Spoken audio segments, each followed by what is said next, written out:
Olá pessoal, tudo bem? Começaremos agora a sexta aula de Geologia e hoje trataremos das rochas metamórficas. É o segundo grupo de rochas que a gente vai estudar. Semana passada vimos as rochas ígneas ou magmáticas, hoje estamos tratando das metamórficas e a partir da semana que vem a gente fala dos processos que levam à produção de rochas sedimentares. Como é um conjunto mais amplo de processos, a gente vai ter um tempo maior para falar dos processos de sedimentação e formação de rochas sedimentares. Hoje a gente se concentra naquele cantinho inferior direito do ciclo das rochas. Tá? Então a gente vai falar daqueles processos que envolvem aumento de pressão e temperatura, como vocês podem perceber pelas setinhas que chegam nas rochas metamórficas. Tanto rochas magmáticas quanto rochas sedimentares, ou mesmo outras rochas metamórficas, podem se transformar em rochas metamórficas pelo aumento de pressão e de temperatura. Tá? As rochas metamórficas também podem se transformar em outras. A gente também vê que tem setas que estão saindo das rochas metamórficas, né? Então elas podem sofrer fusão e se transformar no magma. E daí para frente, o que tiver de material rochoso proveniente do magma vai ser chamado de rocha magmática. Tem uma outra seta que sai aqui das rochas metamórficas que vai lá para cima, lá para meteorização e erosão, que são processos que ocorrem em superfície, tá? E esses processos que ocorrem em superfície, por sua vez, podem dar origem a rochas sedimentares, que é um outro conjunto de rochas também. Então, nosso recorte agora vai ser naquele cantinho ali inferior direito e esses processos que levam a aumento de pressão e temperatura. Bom, o metamorfismo, que é o processo, conjunto de processos que produz uma rocha metamórfica, ele ocorre por um conjunto de reações que ocorrem no estado sólido. Tá? Então, o metamorfismo é bem diferente do processo que produz rochas ígneas, porque para a produção de rochas ígneas existem reações que ocorrem no estado líquido. Ocorre o derretimento, ocorre a posterior consolidação de uma rocha. Tá? Nesse caso aqui, não, eu tenho material rochoso sólido do início ao fim do processo. Tá? Então não há mudança de fase, de estado físico aqui nesse caso. E essas reações que produzem as rochas metamórficas, elas podem produzir mudanças em diferentes aspectos morfológicos dessa rocha. Pode produzir, por exemplo, mudança na estrutura da rocha, que diz respeito a aspectos gerais macroscópicos, como esses exemplos que a gente dá aqui, dobras, xistosidade, fraturas, bandas. Né? A gente vai entender o que é xistosidade e banda nessa aula aqui. São feições macroscópicas, podem ser de grande extensão, que se desenvolvem nas rochas. E aí, essas grandes feições a gente vai chamar de estrutura. Tá? Isso vale para qualquer rocha. Tá? No caso da textura, o que seria isso? Né? A textura ela já diz respeito ao arranjo das pequenas partículas que formam a rocha, né? O tamanho dos minerais, a forma desses minerais, a maneira como esses minerais estão dispostos, né? Se eles estão alinhados ou se eles estão em direções aleatórias, a organização dos seus componentes. Tá? E aí existem diferentes nomes também para designar cada tipo de textura. Né? Então tem a granoblástica, tem porfirítica, tem microcristalina, perlítica. Então são nomes que vão denominar diferentes condições de tamanho, forma, disposição, contato, arranjo dos minerais dentro de uma rocha. E também há mudanças na composição mineralógica. É possível que haja mudanças na composição mineralógica durante a formação de uma rocha metamórfica. E pode, inclusive, haver mudança na composição química. Pô, mas é possível mudar os minerais sem mudar a composição química da rocha? Sim, é possível, porque existem diferentes minerais que podem ser feitos pela mesma composição, que podem ter a mesma composição. Tá? E aí numa rocha você pode ter um conjunto de minerais que somados vão ter uma determinada composição química. Tá? Então pode haver sim mudanças na composição dos minerais, o mineral se transformar em outro e o conjunto da rocha continua tendo a sua mesma composição química, os mesmos elementos estão dentro da rocha. Bom, quais são os fatores que levam à ocorrência do metamorfismo? Podemos identificar aqui 4 fatores principais. Lá no começo falamos da temperatura e da pressão, já apareceram outros 2, então vamos esclarecer isso aí.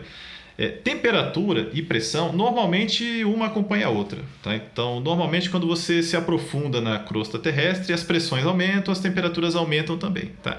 Em algumas situações específicas, as temperaturas podem aumentar e a pressão nem tanto, como por exemplo no contato com magmas. Tá? Em outras ocasiões, a pressão pode aumentar muito, a temperatura nem tanto, como ao longo de falhamentos, por exemplo. Tá? Então a gente vai ver esses casos aí e o que isso gera em termos de rochas. Tá? Então essa temperatura aumenta com a profundidade, né, de acordo com o geoterma da Terra.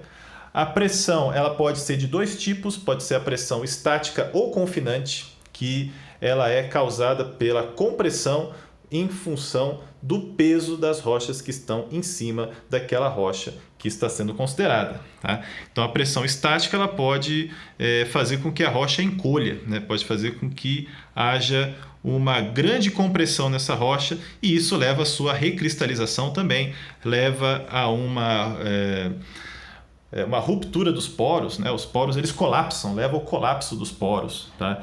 Então essa rocha ela vai ficar mais densa por conta dessa pressão estática. Por outro lado, a gente tem também a pressão dirigida. A pressão dirigida ela já leva a uma distorção na forma da rocha. Tá? Você pode ver que uma rocha que tinha um formato cúbico, ela acabou ficando com um formato mais estreito. Tá? Isso porque um dos eixos dessa rocha sofreu mais pressão do que outros, né? Do que os outros eixos. E isso é uma coisa que pode acontecer, por exemplo, onde existe formação de montanhas. Né? Então, a formação de montanhas pode ter uma compressão lateral muito grande por conta da tectônica de placas, e isso pode fazer com que a rocha ela se distorça. Tá? Por outro lado, a pressão estática ela pode acontecer quando uma rocha é levada a grandes profundidades na crosta. E aí ela acaba se comprimindo, mas a forma dela não muda tanto. Tá? Bom, também temos a presença dos fluidos, né, como um fator para o metamorfismo. Tá? Esses fluidos, eles também, na hora do confinamento, eles também exercem uma pressão considerável em cima dos minerais, então eles podem contribuir também para que eles metamorfizem, para que eles mudem, né? Porque eles geram uma pressão também gigantesca. E a presença desse fluido também pode favorecer a migração de elementos químicos dentro das rochas metamórficas, que facilita processos de transformação química dessas rochas, tá? Que depois vão ser chamados pelo nome de metassomatismo. Tá? Então tem um outro termo que eu acabei não colocando aqui, mas que diz respeito a essas transformações químicas que ocorrem durante o metamorfismo. Então anota aí, metassomatismo. Essa mudança de composição química que é muito favorecida pela presença de fluidos, né? Porque afinal tem que ter algum meio fluido ali para permitir que um átomo saia de um sólido e vá até outro sólido, né? Porque dentro do sólido a gente não tem essas mudanças acontecendo. É no contato entre o sólido e os fluidos que essas mudanças, que essas migrações podem acontecer. Bom, e um outro fator também importante para o metamorfismo é o tempo. Né? O processo metamórfico ele exige um tempo suficientemente longo para que ele ocorra. São reações lentas, né? As reações geológicas em geral elas são muito lentas e elas exigem um tempo para acontecer. Então pode ser milhões de anos para que rochas metamórficas sejam produzidas em contextos de tectônica colisional, por exemplo. Tá? Bom, e aí a gente destaca também os tipos de metamorfismo. Existem vários tipos, são 4 que a gente está destacando aqui. 2 aparecem nessa mesma imagem, né? Os 2 podem estar bastante associados a contextos tectônicos em limites convergentes de placas tectônicas, que são metamorfismo regional e o metamorfismo de contato. Tá? O metamorfismo regional ele não tem esse nome à toa. Tá? Ele envolve vastas extensões de terra de uma só vez. Tá? Então, ao longo de toda uma cordilheira, por exemplo, abaixo da Cordilheira dos Andes, ao longo das Rochosas, do Himalaia, dos Alpes, acontece nessas montanhas o metamorfismo regional, tá? Que se estende regionalmente, se estende por vários quilômetros quadrados. Tá? E esse metamorfismo regional também pode ser chamado de dinamotermal, tá? Porque ele envolve tanto pressões, daí o dínamo, quanto temperaturas, daí o termal. Tá? Então envolve tanto grandes pressões que são essas pressões laterais, né, as pressões dirigidas, tá? E também as pressões confinantes, por conta das grandes profundidades nas quais algumas rochas podem ficar dentro desse contexto aí de formação de montanhas. Tá? Então, em superfície, você pode ter a formação de rochas metamórficas com um grau menor de transformação, né? Vamos dizer assim, com um grau menor de metamorfismo. E à medida que a gente se aprofunda nessa montanha, vai encontrando rochas com graus cada vez maiores de metamorfismo. Então tem até uma sequência aqui de rochas, que algumas são mais conhecidas, outras são menos conhecidas, mas que já estão nessa sequência de grau de metamorfismo. Começa lá na ardósia, passa pelo filito, pelo xisto, pelo gneiss, pelos migmatitos e outras que existem também, que podem ser encontradas num cinturão orogênico, onde ocorre metamorfismo de origem regional por conta de altas pressões e temperaturas. Agora, em algumas regiões específicas, como próximo a essas gotas invertidas aqui, em que você está vendo grandes bolhas de material magmático subindo na crosta, nessas regiões, já mais próximo da superfície, as pressões já não são tão altas, tá? Já não tem pressões assim imensas que fazem com que as rochas se metamorfizem por conta delas, ou que não tenham um grau tão alto assim de metamorfismo. Mas, se tiver uma intrusão ígnea acontecendo aí, essa intrusão ígnea pode aquecer suficientemente o ambiente para induzir reações químicas nas rochas que estão lá e fazem com que essas rochas também mudem. Elas não chegam a derreter, tá? Elas não derretem, mas elas se transformam no estado sólido em outras rochas. E aí elas acabam se enquadrando aí na definição de rocha metamórfica. Elas podem produzir rochas como, por exemplo, os hornfels, que estão aí citados, tá? Rochas que podem ser produzidas pelo metamorfismo de contato ou termal, quando o material mais frio das rochas sedimentares, rochas metamórficas ou rochas ígneas, que está frio dentro da crosta, entra em contato com material magmático muito quente. Tá? E isso pode gerar uma espécie de cozimento dessa rocha. Tá? Um exemplo disso é o que a gente vê lá no interior de São Paulo. Tem alguns arenitos, arenito Botucatu, que são cobertos por derrames de basaltos. E bem no contato entre o arenito e o derrame, você vê que o arenito está mais rígido, ele está mais duro. E isso se deve a esse metamorfismo de contato bem incipiente que aconteceu ali, que fez com que a rocha virasse uma rocha metamórfica de baixo grau. Bom, um terceiro caso é o caso do metamorfismo dinâmico ou cataclástico, tá? Dinâmico ou cataclástico. O clástico tem a ver com fragmentação, lembra disso? Sempre que tem clástico no nome tem a ver com fragmentação. E é bem isso que acontece nesses lugares, né? Então você tem lá um contexto de falha geológica, uma falha transcorrente, por exemplo, pode produzir isso, né? E ao longo dessa falha, a movimentação vai acontecendo entre os dois blocos de rocha e pressões imensas vão sendo exercidas numa pequena faixa de rochas, tá? E essa pequena faixa de rochas pode também se converter numa rocha metamórfica. Também pode mudar sua textura, pode mudar sua estrutura, pode mudar até a sua composição por conta desse processo dinâmico. E aí a gente pode ter a produção, por exemplo, de milonitos, que é um tipo de rocha frequente nesse tipo de ambiente que acompanha grandes falhas transcorrentes, ao longo das quais as pressões são muito altas, mas as temperaturas não são tão altas assim a ponto de produzir as outras rochas metamórficas que a gente viu antes.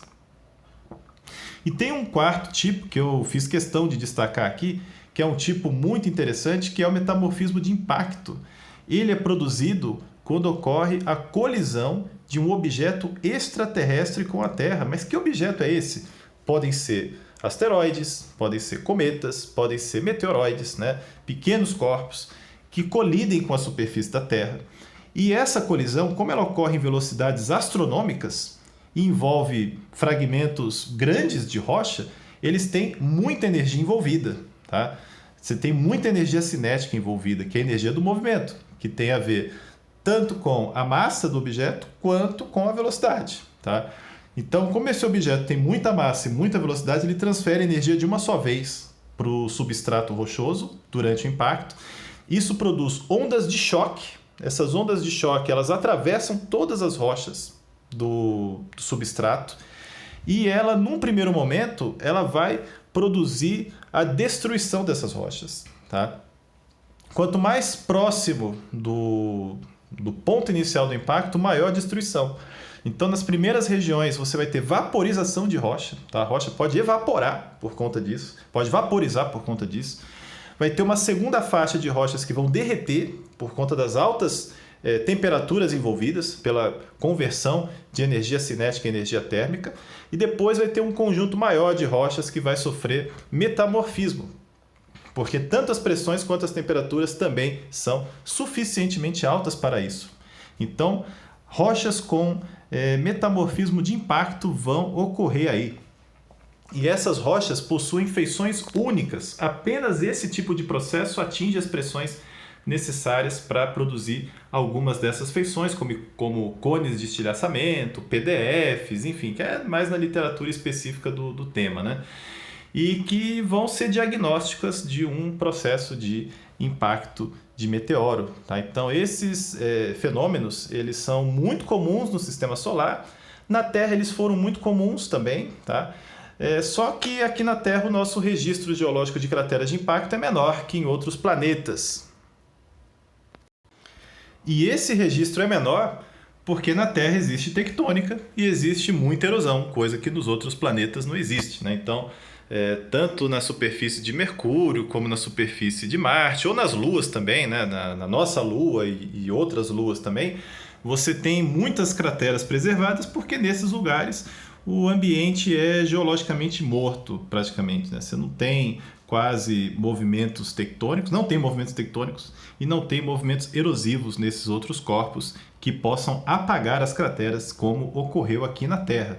É um campo de estudos relativamente novo, mas que é muito promissor, pois ele ajuda a entender processos geológicos que ocorrem nos planetas do Sistema Solar como um todo, né? Todos os planetas do Sistema Solar possuem esse tipo de processo. Então é muito interessante conhecer as crateras de impacto da Terra para conhecer as de outros planetas também, para entender melhor como que foi a dinâmica nesses planetas ao longo da história deles.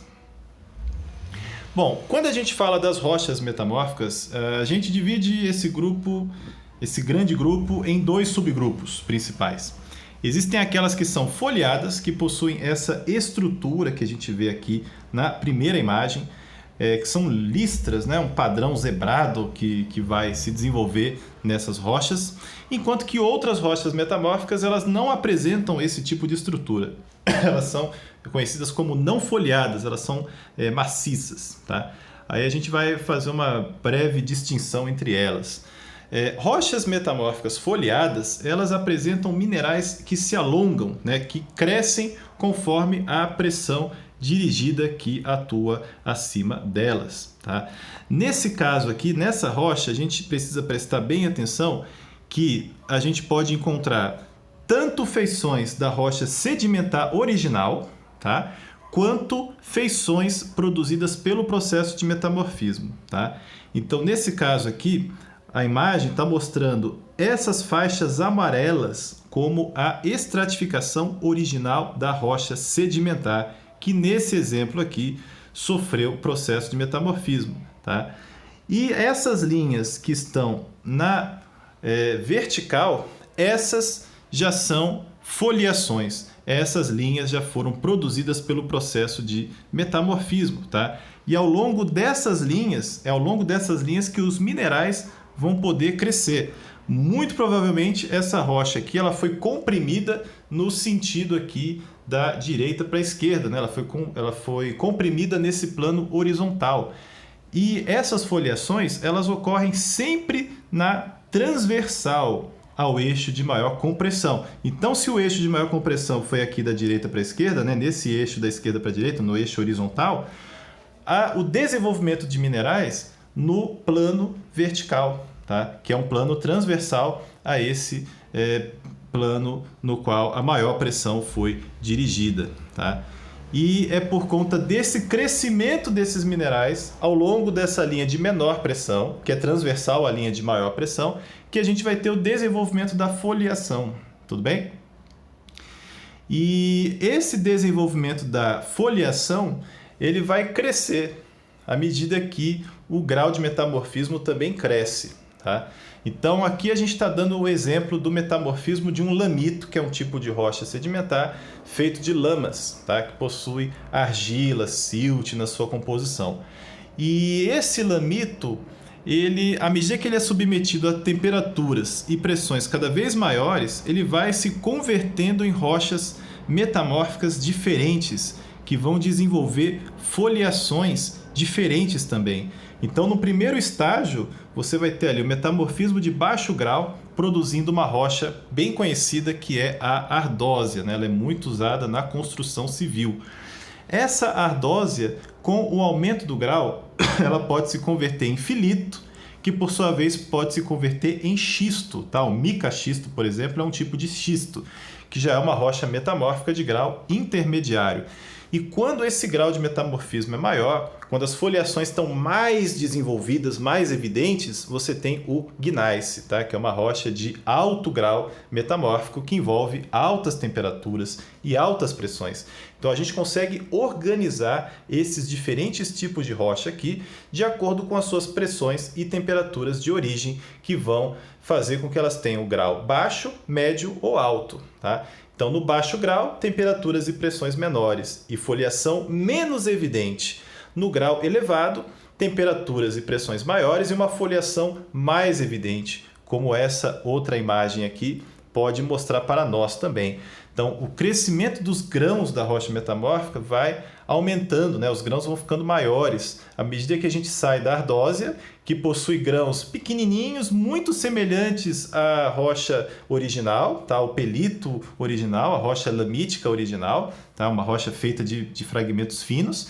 E esses grãos vão crescendo com o passar do tempo, com a recristalização que vai ocorrendo nesse processo de metamorfismo, tá? E esses graus metamórficos, né, baixo grau, médio grau, alto grau, eles vão ser deduzidos em laboratório, em campo é um pouco mais difícil, mas em laboratório, observando alguns minerais que ocorrem dentro de cada faixa, tá? Então, cada faixa de pressão e temperatura, ela faz com que alguns minerais possam ou não aparecer, tá? No topo aqui desse esqueminha, a gente tem o quartzo e o feldspato, que ocorrem em quase todas as rochas metamórficas, né? Então eles sobrevivem aos processos de metamorfismo.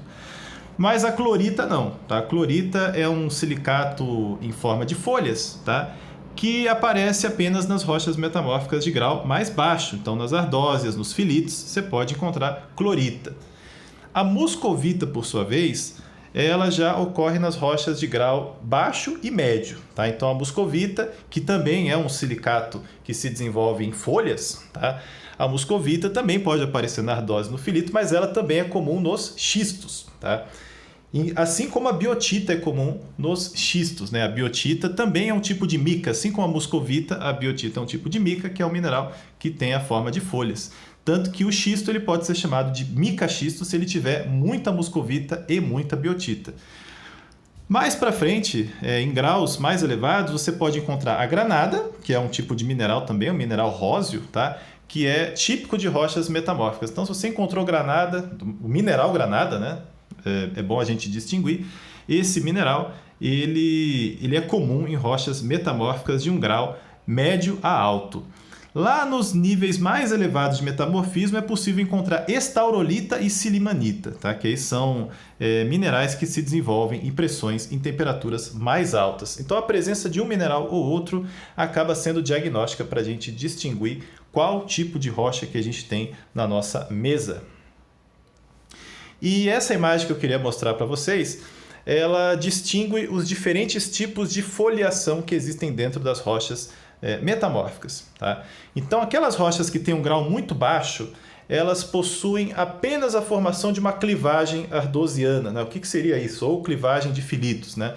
Essa clivagem ela vai dizer respeito a uma rotação dos minerais que vão se ajustar a esse campo de pressões que não é homogêneo para todas as direções, tá? Então, como existe uma região em que a pressão, existe um sentido, né? uma direção na qual as pressões são menores, os minerais eles vão se reorientar para lá. Então, eles vão começar a ficar alinhados entre si.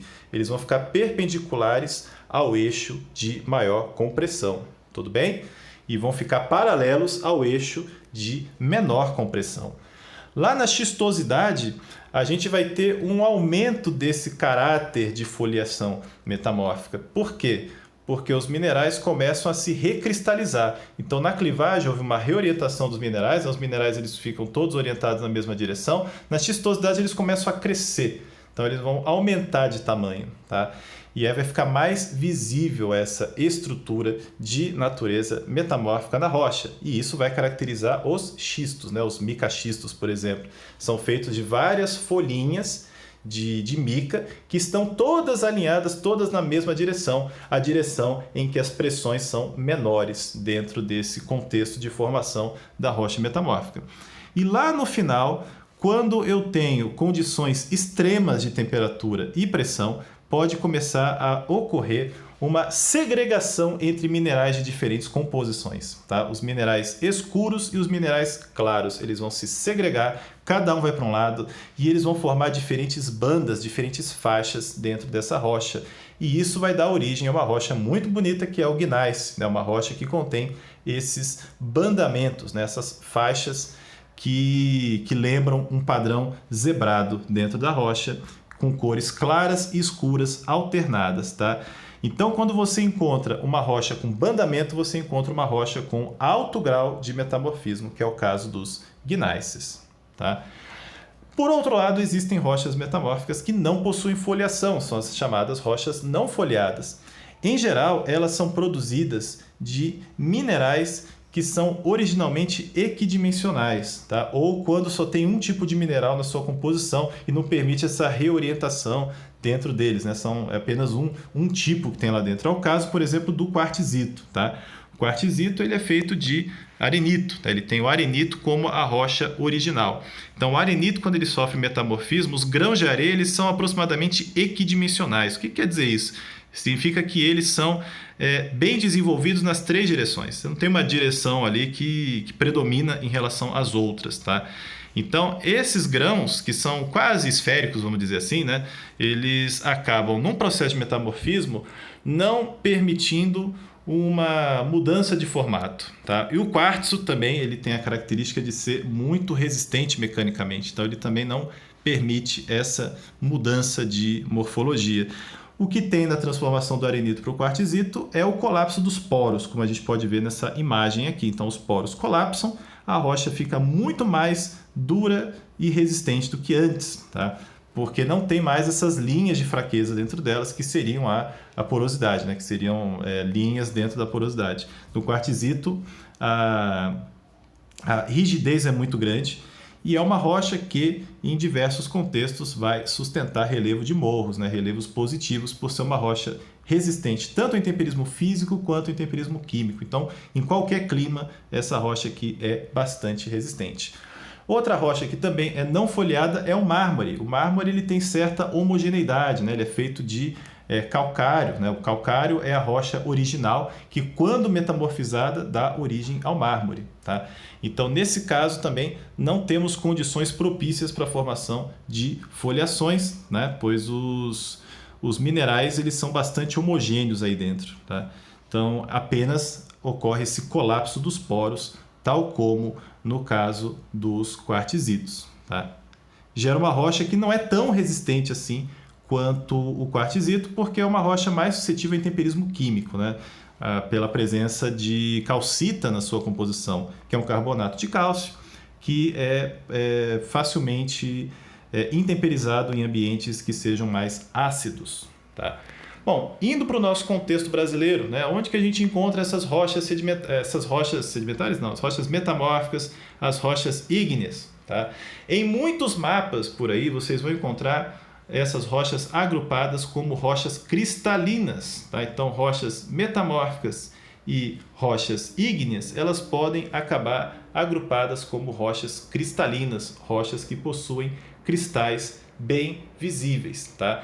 É uma nomenclatura que na geologia não é muito usada, né? O negócio de cristalino não faz muito sentido dentro da geologia, né? Em geral, se usa a classificação ígnea, metamórfica, sedimentar. Mas elas são agrupadas aqui, pois elas têm algumas coisas em comum, tá?